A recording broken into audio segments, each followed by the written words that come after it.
Divine Agency and Human Response, a thematic synthesis of 8 randomly selected biblical verses. Introduction, from random selection to thematic coherence.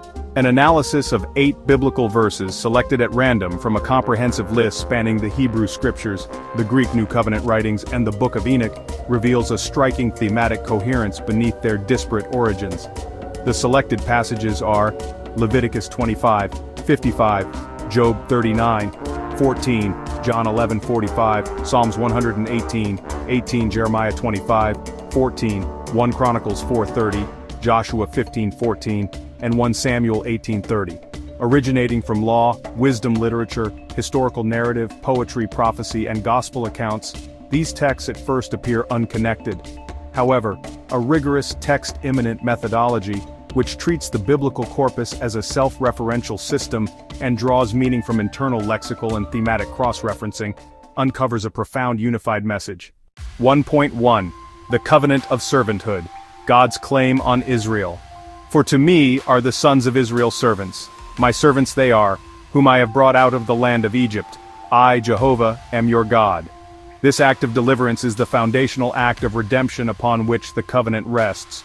The Hebrew term for servants, ebed, carries a semantic range from slave to bondservant to official. 1.2.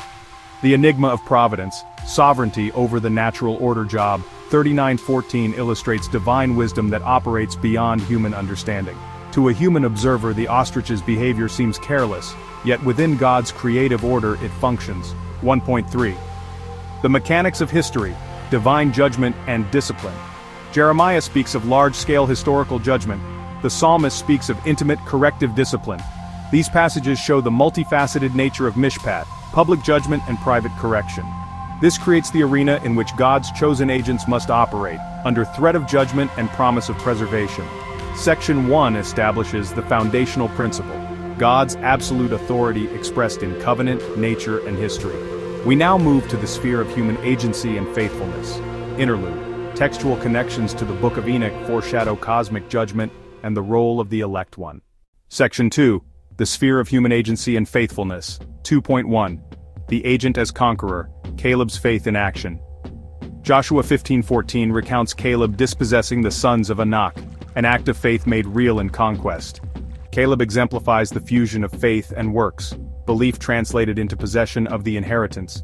His action is the execution of divine ownership established in Leviticus. 2.2. The agent as wise actor, David's prudence in conflict. 1 Samuel 18:30 notes, David hath acted more wisely than any of the servants of Saul, and his name is very precious. Sakal, practical insight that leads to success, a divinely bestowed capacity. These human skills operate within an ongoing tradition of divine instruction and proclamation. John 11:45. Many saw what he had done, believed in him. The intended human response, pistis, faith. Section 3, the symbiosis of sovereignty and servanthood. This ideal servant embodies courageous action rooted in faith, practical wisdom in conflict, endurance through discipline, responsive belief. 1 Chronicles 4:30 grounds the themes in geography. Ziklag connects the inheritance narrative with David's arena of action. The Book of Enoch expands these patterns to a cosmic scale, final judgment, vindication of the righteous, and the elect one. Conclusion, a coherent message from a random source. They collectively articulate a dynamic theology of divine sovereignty and human responsibility. For further study, see the works cited.